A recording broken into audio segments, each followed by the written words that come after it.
You're listening to the Night Demon Network. Go to nightdemon.net/subscriber to unlock more exclusive content.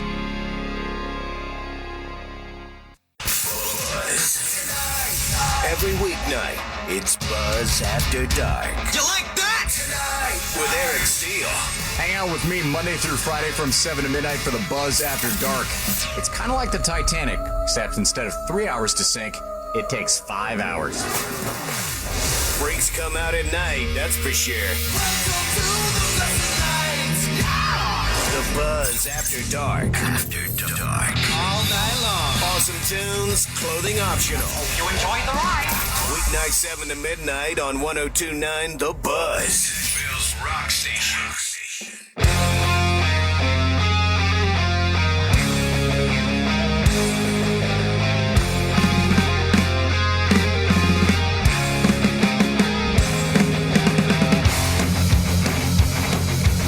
Hello and welcome to the Night Demon Heavy Metal Podcast. I'm your host, Nesbit.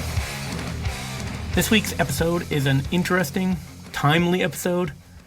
It's about a Night Demon album that shed light on darkness and foreshadowed a wave of societal and civic unrest that engulfed a nation.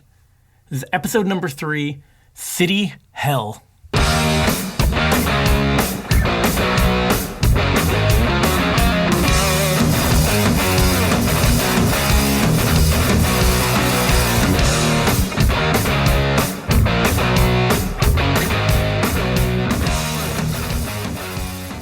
It's June of 2020, and there's a protest in front of Ventura, California City Hall.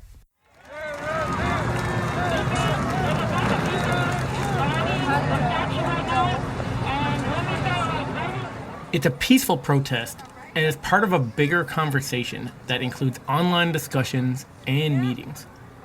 But in these protests and meetings, you see something strange pop up. The cover of Night Demon's 2017 album, Darkness Remains.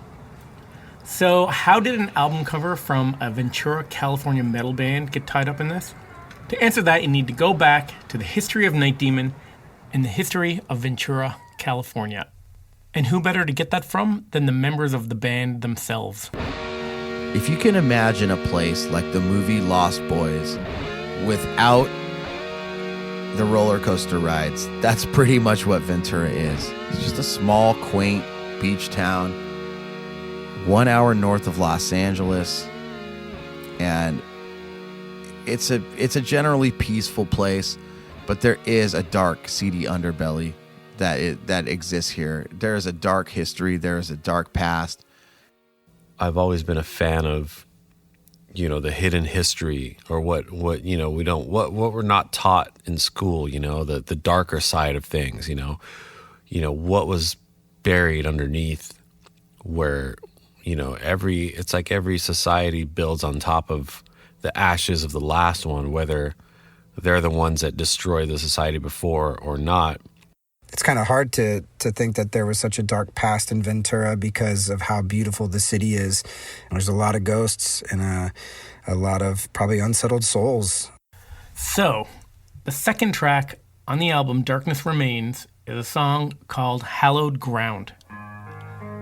On first listen, it's, a pretty kick-ass metal song with badass lyrics about lost souls rising. But on closer inspection, there's a lot more meaning to it. Built by slaves on hollow ground. The graves are lost and never found. Ancient words have always known they would all be ground to stone. Lost souls will rise. The lyrics to Hollowed Ground were definitely inspired by the folklore, I should say, that has surrounded our town and has shrouded it in this dark cloud of these supposed atrocities that took place. It's just kind of this general talk around town that, City Hall is buried on hallowed ground. The whole City Hell idea and how that came from Rob from Sirathungal. So he used to work there in his little dungeon, in the print shop in the basement, and he would call that place City Hell. So that was kind of an interesting thing. He had, kind of known a lot of these things and had known the history of the building and all the terrible history of it. I reached out to Robert Garvin, founding member and drummer of Ventura's legendary Cirith Ungol.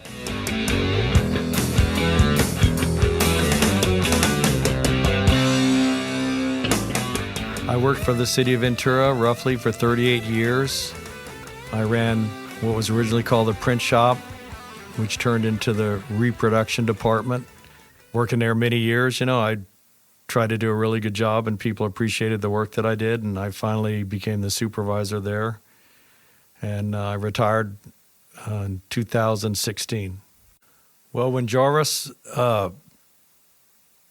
talked to me about maybe working on a song about City Hall, and when we started discussing that, I told myself, well, I'd like to work on some lyrics for you, maybe you could use on your album, and in that context, City Hall was built on directly on an Indian burial ground, not unlike the movie Poltergeist, I worked in a basement for so long, so it gave me all sorts of background information to write a song about the building, in sort of not a negative light, but at least one where it's more of a sinister figure in the Night Demon song. Well, that whole area, if you consider it, the Chumash Indians lived there for centuries before Father Sarah came. And I think the whole area, I'm sure there's Indian burial grounds all over the place. City Hall could actually be buried on an Indian burial ground. I don't know that to be the fact, but there's no doubt in my mind that whole area at one point before the Spanish came was all of Chumash Native Americans.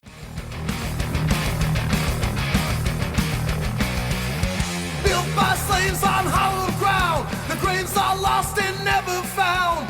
Ancient ones have always known they would all be ground to stone. Lost souls will rise. So in the song Hallowed Ground, City Hall becomes City Hell. The lyrics of the song shine a light on the dark past of not only the building, but of all of Ventura. There's another place called Cemetery Park in town that there's a reason it's called Cemetery Park, because there's thousands of desecrated graves under there, and it's basically a dog park now. The whole thing where they basically turned a cemetery into a park, and they took all these graves and grave markers and pretty much just dumped them in the trash to build this park. They recently, acknowledged a lot of these graves, and they ended up turning it to, it's basically a dog park now. Everybody's dogs go and piss and shit over there, and there's a lot of graves that are still in the ground. That's pretty trippy. Talk about haunted shit right there. That's all you need. All the crazy things that happened back then with slavery and disease and basically, organized religion coming into town, colonizing things, and forcing that on native people. That has been a story that's been told many times over history in many, many lands, not just our city here. The song's pretty self-explanatory, but it's also very universal. It could stand for a lot of things. That kind of behavior and that kind of just slavery in general, or people held against their will to do things for other people just because of power, and even religion. It's a shame that that's happened to people over the years, but we just kind of put that song out and just kind of had our little kind of viewpoint on history. So for an outsider like me, Ventura's dark history, it seems pretty complicated. Night Demon tackles it in a very subtle way in their song Hallowed Ground. But there's a lot more to the story, and it all seems to center around City Hall. Here's Carl Valdez from Oxnard, California hardcore band Ill Repute, who also worked at City Hall. This is Carl Valdez, the original drummer for Nardcore legendary group Ill Repute, most known for our hit song Clean Cut American Kid.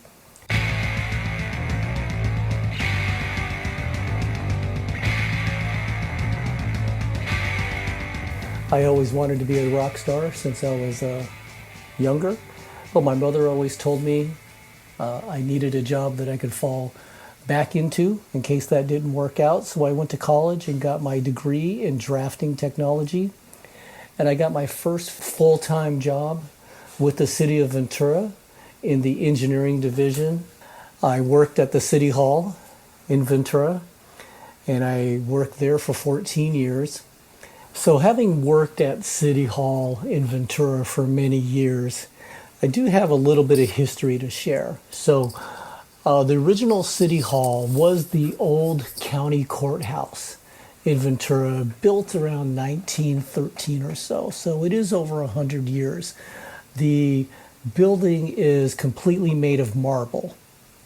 And on the outside, they had this material, what they called terracotta, and there is the faces of all these monks on the outside of City Hall. So it is a really nice, ominous building. It was very loud and echoey inside.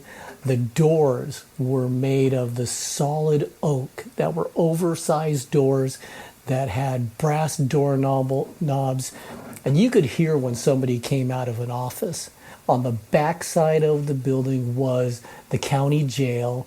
There have been notable people who have stayed there. One most notable person is Ma Barker. Charles Manson had stayed at that county jail on a DUI charge. So that was really weird and eerie to be inside of there. Up on the third floor of City Hall, which a lot of people didn't even realize there is a third floor, but there is. And to this day, nobody uses it other than storage. And you can see where the old shower stalls were because it had the old tiling for the showers.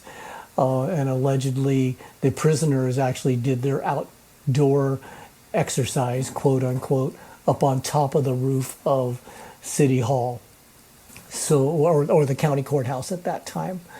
Working in that building, I did notice that there were many doors that went to nowhere. We didn't build offices behind them. We had no idea why they had doors. Lost souls will rise at the toll of the bell. They had these huge church bells and chimes that would ring, and you could hear them all through downtown Ventura. But it was very ominous. The building has a lot of history. I was rarely there by myself. I'm a big scaredy cat myself, so I don't think I ever wanted to be in that building by myself. I did have a key to it at one time, when I worked there, and I would never be there, in the dark by myself, especially with these shadows going up and down these hallways, and you're not really knowing what's going on there. So things that are strange or supernatural in that building, I would almost guarantee it. But I'll be honest, I was probably more afraid to find out the truth on that building. So City Hall is like the song itself. It takes on a lot more meaning the more you know about it. Again, here's Dusty. The first time I saw City Hall and the statue in front of it, I just thought it was just a gorgeous piece of architecture. And City Hall is amazing. It's got all these really cool faces on the outside of it that are all kind of in between the windows. The view is stellar when you're standing on the stairs. It looks right over the ocean, and on a clear day, the Channel Islands are just, right there. So it's a really, really amazing spot to stand on. But there's a really dark history that lies underneath, and a lot of people were buried under there, and that led to the album artwork of the single for Hallowed Ground, where it's got the Night Demon headstone and, the hand coming up through the ground, and City Hall in the background. Hey guys, Nesbitt here. If you'd like to support Night Demon and this podcast, the best way to do it is to become a Night Demon subscriber. Not only will you be doing your part to support a true heavy metal band out there really living it, you'll also gain access to a ton of extras. Bonus audio content, a subscriber-only merch store with rare items from the band's archives. You can stream never-before-heard demos and unearth live concerts from the live vaults. Communicate with the other Night Demon diehards on an exclusive subscriber forum. and gain early access to all press releases, album pre-orders, new merchandise, and a ton more. And another thing that I think is pretty cool is Night Demon will be donating 10% of every subscription fee to the Metal Cares Foundation, which is a charitable fund the band started in 2014 to aid those in our metal community. So head over to nightdemon.net/subscriber and join us as we make heavy metal history together as one. And on a side note, I'll personally think you're a grade A badass.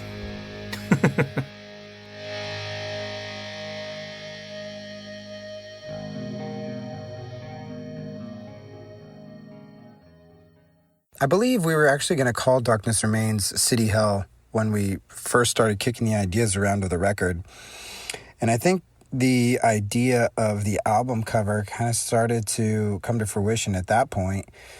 I know Jarvis kind of had an idea of wanting to put City Hall on the front cover of the album and have it all on fire, and like Rocky as the statue instead of Junipo Serra. And it was just a really cool way of looking at the City Hall of Ventura and the statue that's in front of it. And it was hard for me to visualize at first because I didn't really see it in my mind yet. But I think as we started to kind of write songs for the record, the idea of the album cover really started to make sense. So when it came time to design the cover art for Darkness Remains, the inspiration was the seedy underbelly of Ventura, California, and specifically City Hall and the statue that stands in front of it. So there's like a fictitious side to it that we created in the artwork to kind of paint the darker side, the darker picture of what's really, not the beautiful touristy side that the government tries to portray this place as. So when it came time to come up with a concept for the Darkness Remains album cover, Night Demon enlisted artist Donnie Phillips. In his artwork, he created a version of City Hall from an alternate, dark, sinister reality. He took this concept of an underlying darkness and turned it into a tangible work of art. Hi, my name's Donnie Phillips. I sometimes illustrate under the name Don Fury, which was the case for the 2017 cover for Darkness Remains. I was tagged by Jarvis to do the cover. Jarvis is an incredible art director. He knew exactly what he wanted. He bullet pointed a bunch of little Easter eggs he wanted incorporated into the cover, and I was happy to oblige. I was really familiar with the Junipo Serra statue that adorns the front of City Hall as I grew up going to shows in Ventura often. I always thought it was an interesting looking statue, so when Jarvis asked me to, in a sense, lampoon it for the album cover, turn it into the Rocky character, I was more than happy to oblige. I thought it was a great idea. I'm really proud of the album cover we did. I feel like maybe it's a little ahead of its time given the fact that it's under such scrutiny now. Night Demon was way ahead of its time with this album cover. On the front steps of Ventura City Hall is a statue of Junipo Serra. So he was a Franciscan priest in the Catholic Church who set up 9 missions all over California from 1769 to 1782. He was like the driving force in Spanish colonization of what is now the state of California. And there's schools and parks and all kinds of things named after him all over the state.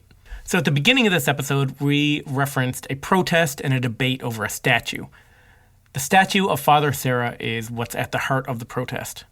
And it's not the first protest. In 2015, he was made a saint, and that kicked off another round of protests about the statue. So this statue's always been controversial.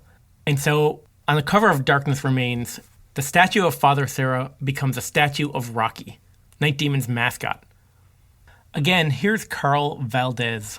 But when I started working for the city of Ventura, I started to hear all of the atrocities of what he had allegedly done and the controversy while working there at the city of Ventura. More and more people started to express their feelings about how Father Serra, even though he did a great thing in founding all of the missions up and down the state of California, He did it by enslaving all of the indigenous people, raping and pillaging the villages and the women, and allegedly murdering people along the way who didn't follow suit. So it's interesting that in Ventura they had honored this man because he became an icon of Ventura. If you go up California Street toward the City Hall, there is a huge statue in front of City Hall of Father Serra, and it's been there for many, many, many decades. A quick story on that statue. The original statue was a concrete statue. It was an older concrete statue, and it would get vandalized on occasion. People would throw eggs at it. I don't know if it ever got painted, but maybe it did, and I think city staff had to sandblast it clean. Eventually, the concrete wore away. So there were people who wanted to get a new statue built, and a local company decided to make a bronze statue of Father Serra. So Father Serra is on the city logo. It became very apparent that he was to be the icon of Ventura. I think it was great that Night Demon depicted Father Serra in the way that they did on their Darkness Remains album, because it really became foreshadowing for what would become of Father Serra in Ventura. So in creating this evil, otherworldly, dark version of Ventura, California for the album cover, and creating a demonized version of the Father Serra statue, Night Demon really foretold what would happen in 2020.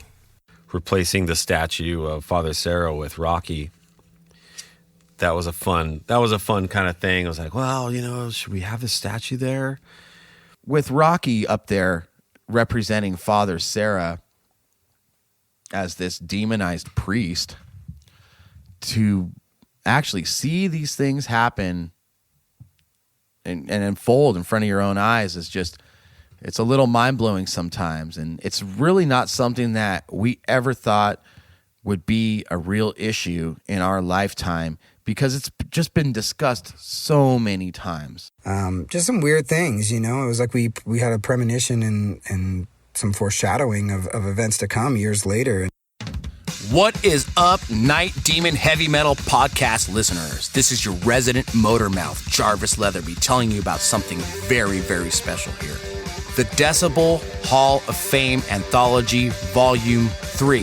This is a book, guys. That's right. We all know Decibel Magazine as the #1 metal magazine in North America for many years running. But you know what? They also have a fucking killer book series, okay? I want to tell you about this. The Decibel Hall of Fame Anthology Volume 3.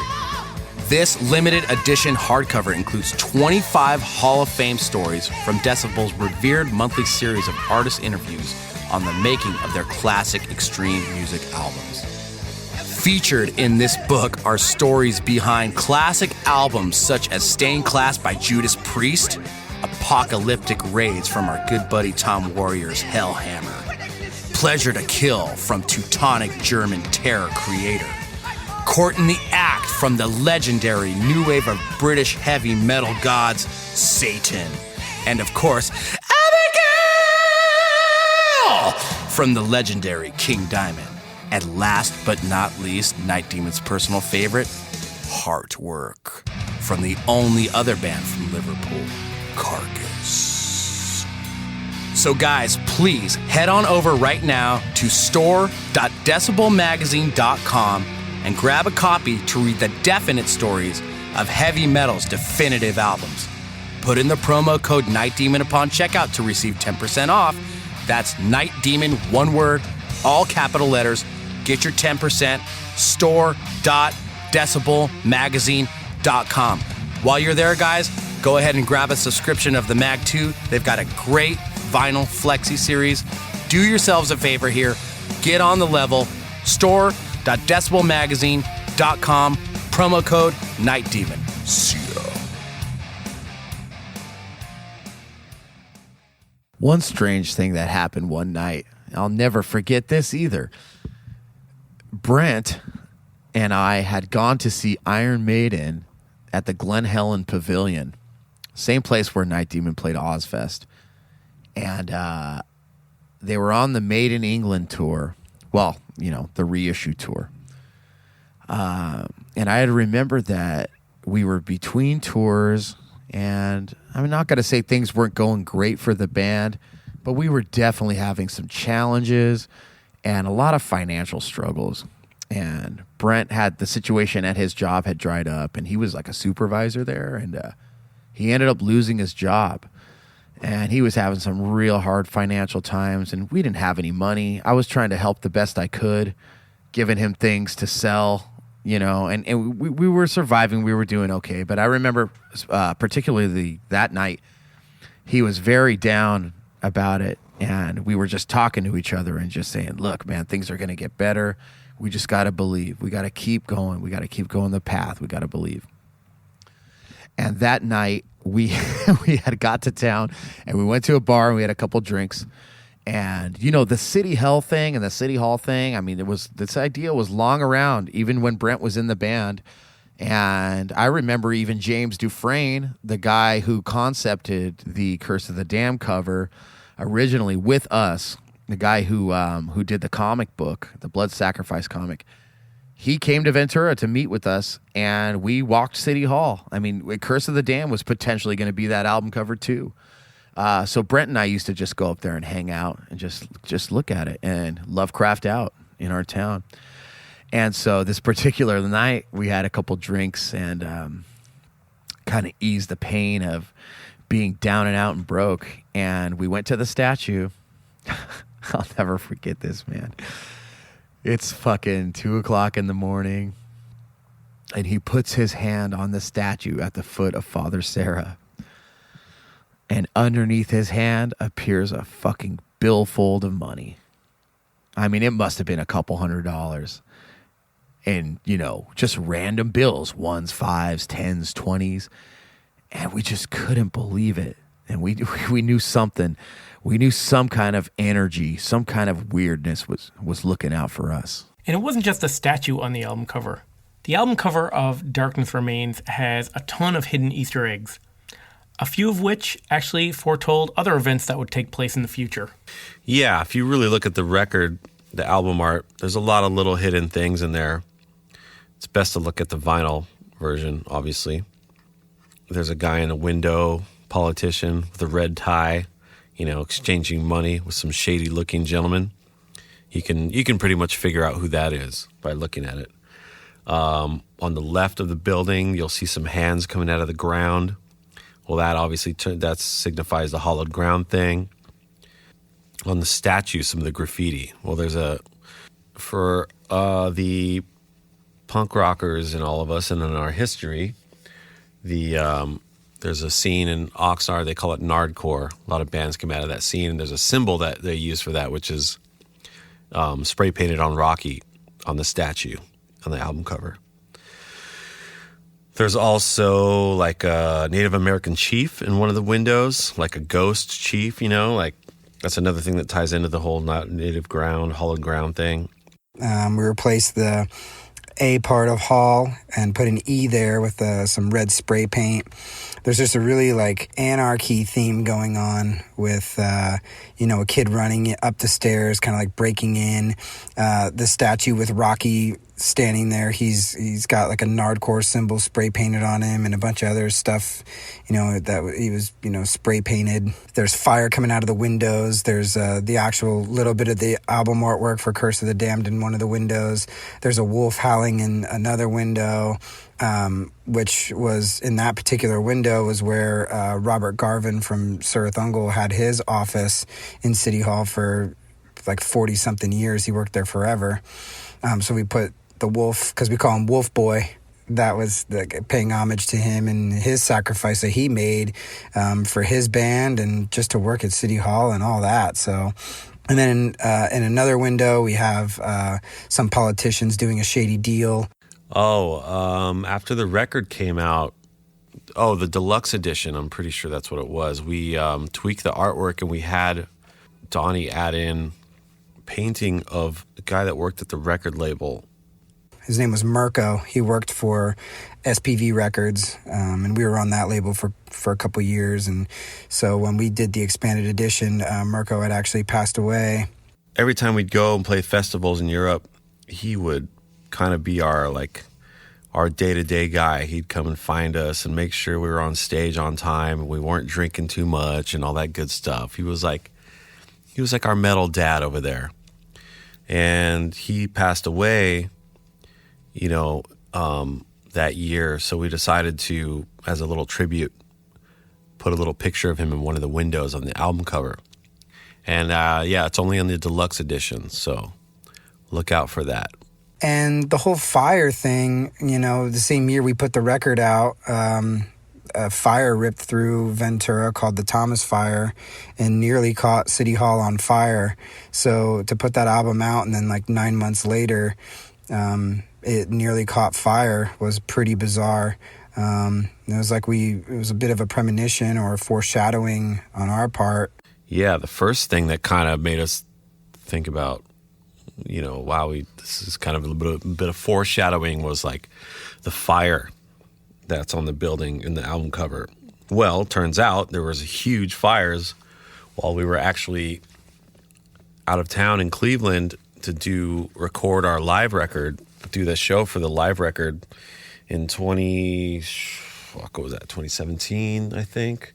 In December. Yeah, while we were away, Ventura was literally burning. We were getting pictures from friends, videos of the hills on fire. The downtown was completely covered in ash. There was dark clouds everywhere. It was really surreal to see that shit from, 2,000 miles away and feeling helpless that we can't do anything and feeling kind of bad that we weren't there, while our city's burning. We're out here partying and and having a good time making this killer live record. I vividly remember it like it was yesterday. We were at the Rock and Roll Hall of Fame in Cleveland. It was the day after we had recorded our live record at the Beachland Ballroom. And we were there with our friends, Jason and Brenda Parks. And they had the Rock and Roll Hall of Fame had let us in free. It was kind of cool. There were some people there through Bill Peters that knew that we were there doing the live record, and so we got the red carpet treatment there, and it was very, very cool place to be. However, upon leaving, I remember this again, it's so vivid in my brain. I remember Brenda saying, God, living out in California, I mean, what's it like always worrying about those fires? And I said to her, Brenda, we are in a really good position. We're right where the mountains meet the sea, and we never really have these problems right in the exact city where we live. It's great. There's wildfires around us every year, but right where we are, we're safe and protected. And sure as shit, what the fuck goes down that night? Our whole city is on fire. When we kind of put the whole artwork together, I thought it was really cool how it all came together, and Rocky replacing Father Juniper Serra, and Donnie Phillips just knocked it out of the park, and it was great. It just puts Ventura on the map, and I think that was kind of one of the main reasons we wanted to put City Hall up there anyway, because we're from Ventura, California. Like Dusty says, the album cover is a way of putting Ventura on the map.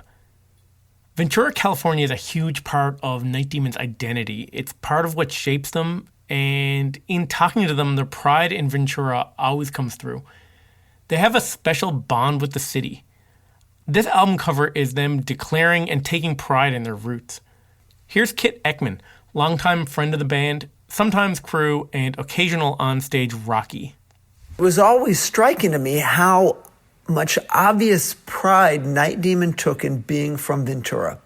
At almost every show I've ever seen them perform anywhere on the planet, Jarvis has always made a point of announcing from the stage that, we are Night Demon from Ventura, California.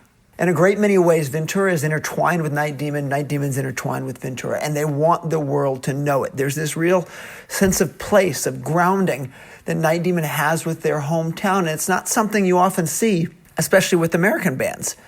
It's incredible that the artwork isn't just inspired by Ventura. It is Ventura. That building and that statue on the album cover are not just fictional structures conjured up by an artist's imagination. That building is Ventura City Hall.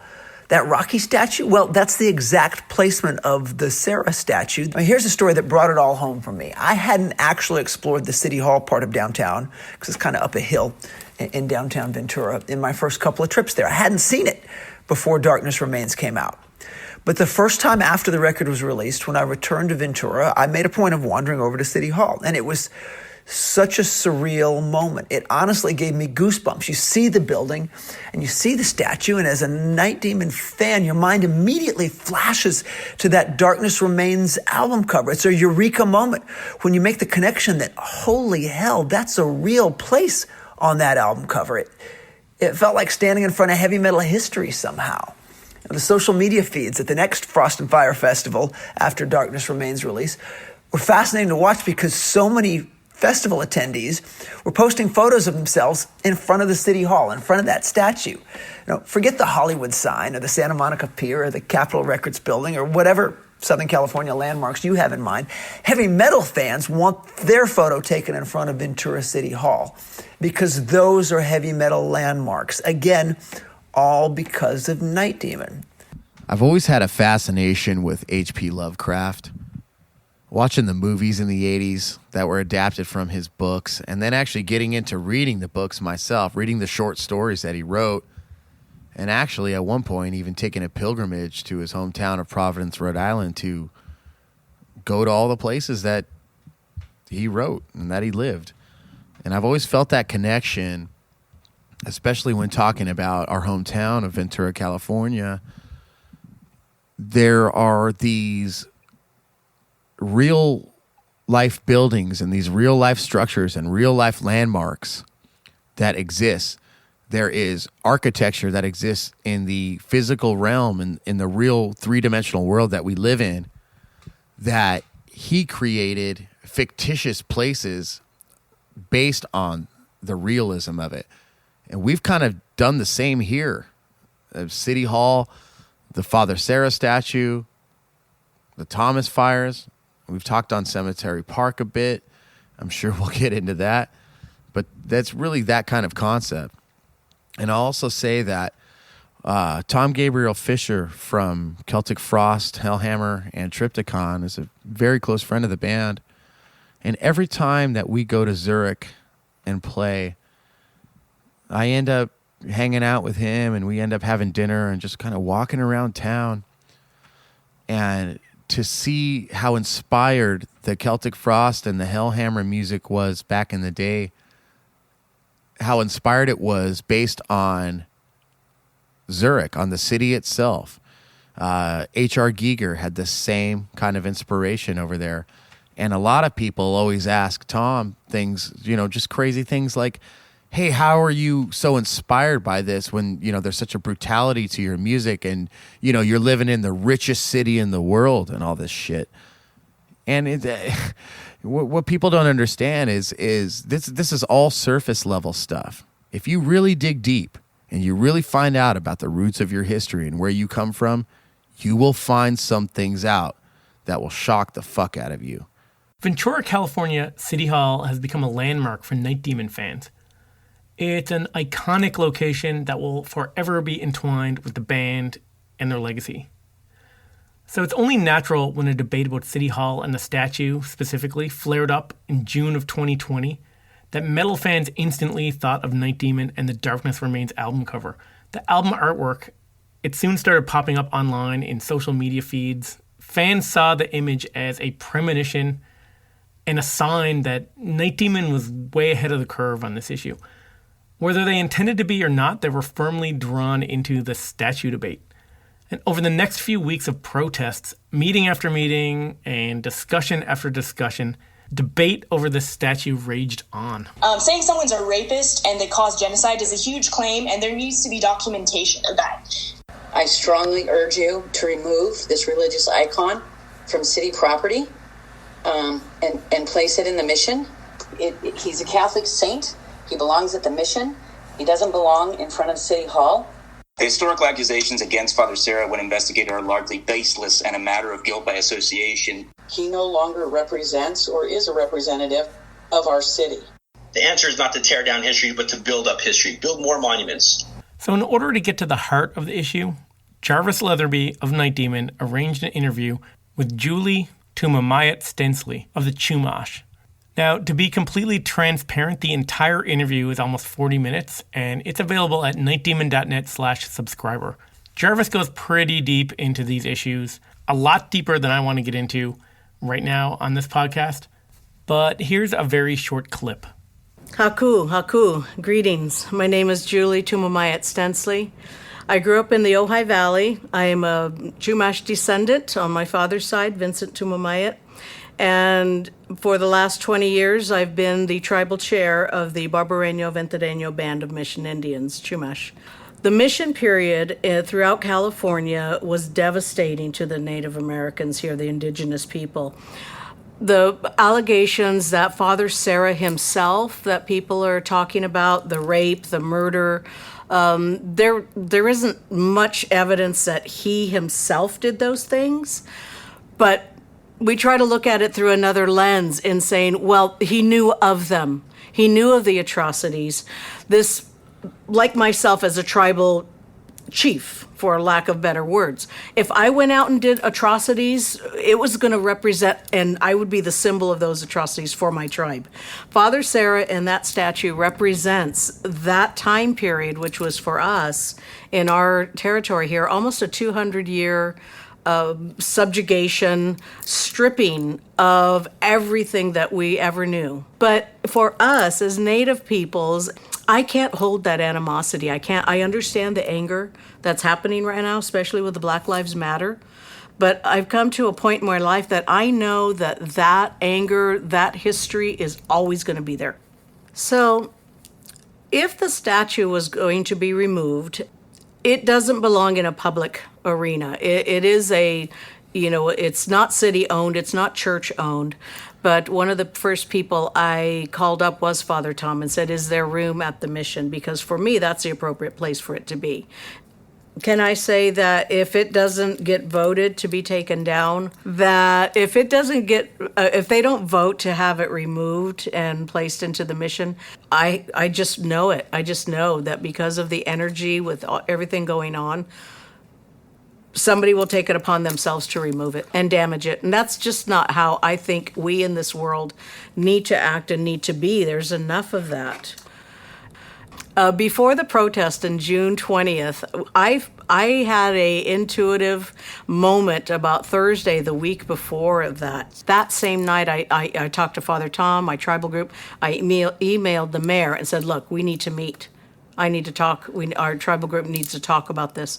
I just knew that this was going to be something that if we didn't get involved then, that statue would have come down. And so to start that conversation and to see what the next steps would be, I told him to shroud it, just to cover it for now, because the energy that was happening around the different towns, and you're seeing all these statues being vandalized and torn down.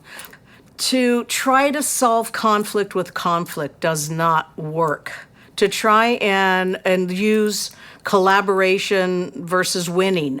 In a few months from now, do you think those that if it gets torn down will remember? Be kind of anticlimactic after a while. They get a few seconds of, yeah, and then what? They'll go all back to their own same ways and move on.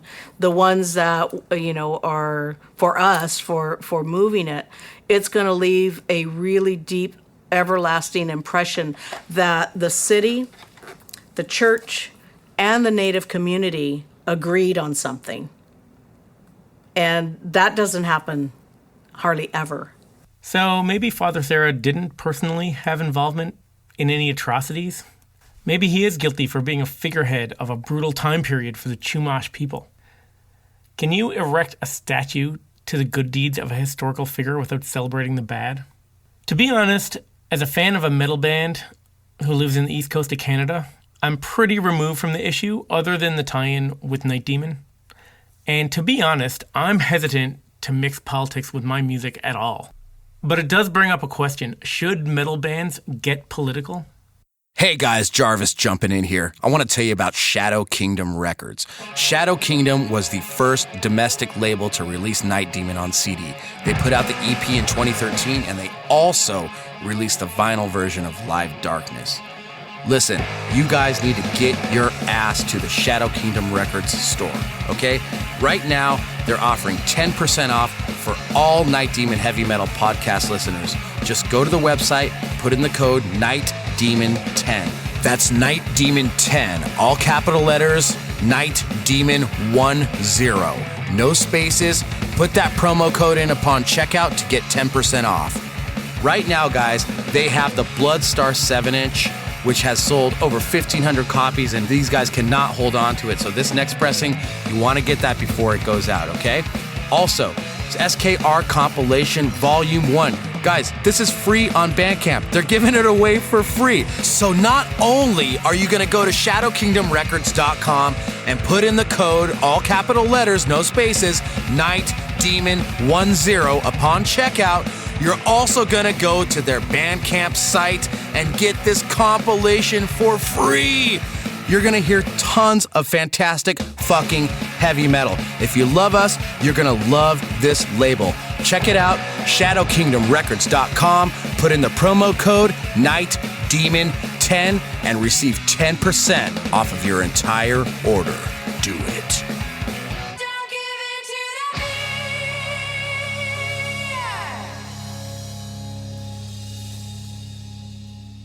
So should metal bands, or any band for that matter, get involved in politics at all?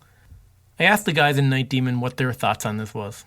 So do I think that bands should cover political topics? Not really, to be honest. I mean, look, you got your Rage Against the Machines, definitely in the thrash metal scene. There's always a lot of political topics. I'm not saying that awareness is a bad thing. It's definitely not.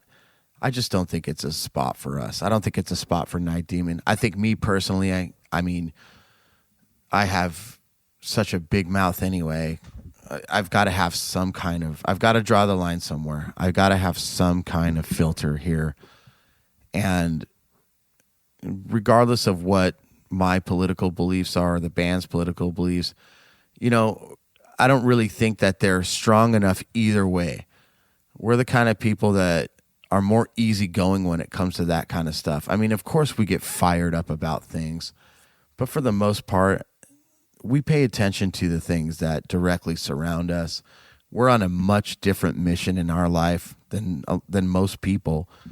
And I guess that's why we travel the world. We've become worldly people, and we see how different societies and different cultures live all the time. And there's a lot of great things that we can learn from them.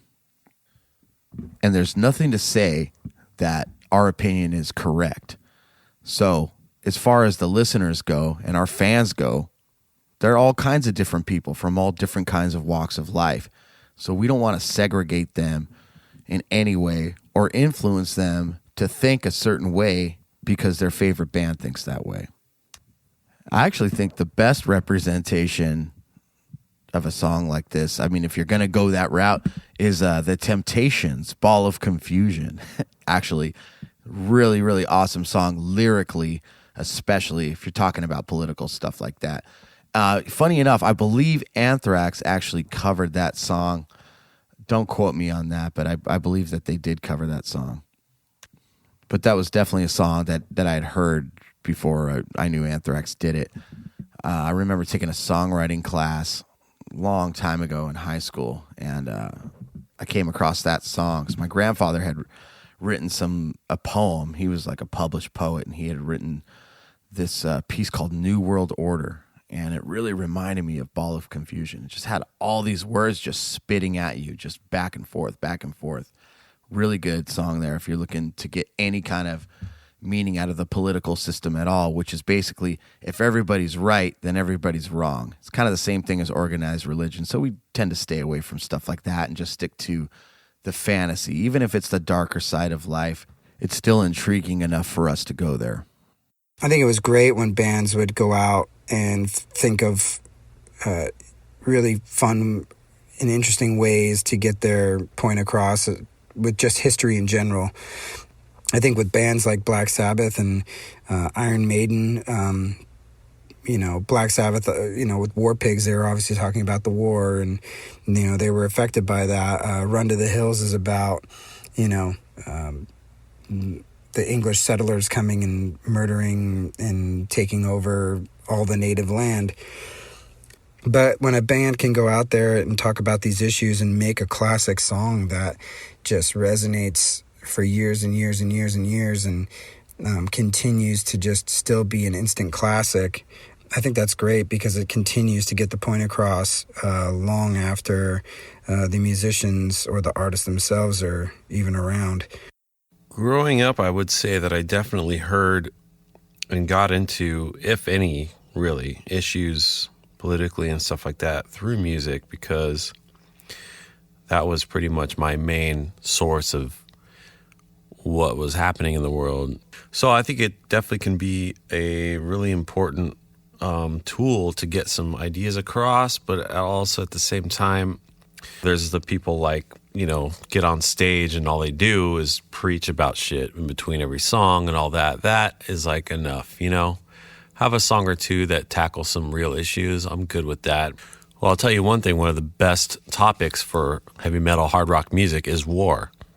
So I think it's a pretty natural thing for bands to sing about war and death and destruction, all those kind of things that happen in our lives, whether we're directly involved in it, like being in the military or anything like that. But it's just a good topic. Whether you look at it as like an opinion or not, that's one thing. But I think we all we all share the same opinion in the metal community that, A, war is bullshit, B, none of our governments really care about us, and C, it's not going to change or never will change, or, it's way too deep for a song to change things. But I mean, it really can open people's minds and get them to start thinking about this kind of stuff, which is cool. That happened with me.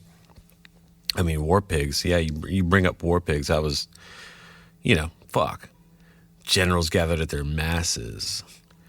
Like, what a great metaphor, great way to visualize it, with calling them witches, and it's almost like they need to do this. There needs to be these mass killings every once in a while to almost like feed the earth with this blood for these rituals. They're almost like rituals that are just done on a mass scale. Pretty crazy. Fantasy's great, and we all like to escape from things, but also, hey, what's really going on sometimes? It's good to know. It's good to think about that. I guess my take on it is bringing up issues is fine, as long as you don't get preachy. Go ahead and bring up an issue, but let the listener make up their own mind. On the other hand, if a band feels passionate about something, I think I'd find it weird if they didn't speak out about it. So I guess it depends on the band. Maybe what it comes down to is if you're clever about it, you can do it without people even realizing. It's all in the execution. That's why I think Night Demon walks that line perfectly. Hallowed Ground is a perfect example. It's just a hard-hitting metal tune with great hooks and badass lyrics, but there's a second layer there that you can reveal if you take the time. And when it all comes down to it, a great song is just a great song. Without great songwriting, no one's going to listen to your lyrics anyway. Night Demon has the lyrics, they have the songwriting, they execute it perfectly, and it all comes wrapped up in a cool, evil, demonic package. With Hallowed Ground and Darkness Remains, Night Demon have created a fantastical version of their hometown. They very subtly address the darkness that lurks under Ventura in a way that probably flies under the radar for a casual fan, but if you dig a little deeper, you'll see that underneath, some darkness remains. In our town, we have these things, and we have these things that we've grown up around and we've seen with our own eyes most of our lives. and just being curious of the weird and being curious about the paranormal and ghost hunting or whatever we do, whatever we did as kids and whatever we still are kind of into today, this stuff directly ties into it. It's like our own little horror movie. It's like our own story. And, you know, I mean, come to find out, there may be some truths behind this stuff. And as for the statue, well, it got removed. It turns out the original concrete statue was designated a landmark, but the bronze replacement wasn't. On July 15th, 2020, City Council voted unanimously to remove it from City Hall. Here's Jarvis again. The decision has been made to move both statues to an unannounced location in Los Angeles, 60 miles north of here. God knows why. Just another stupid political thing that's going to cost the citizens over $50,000.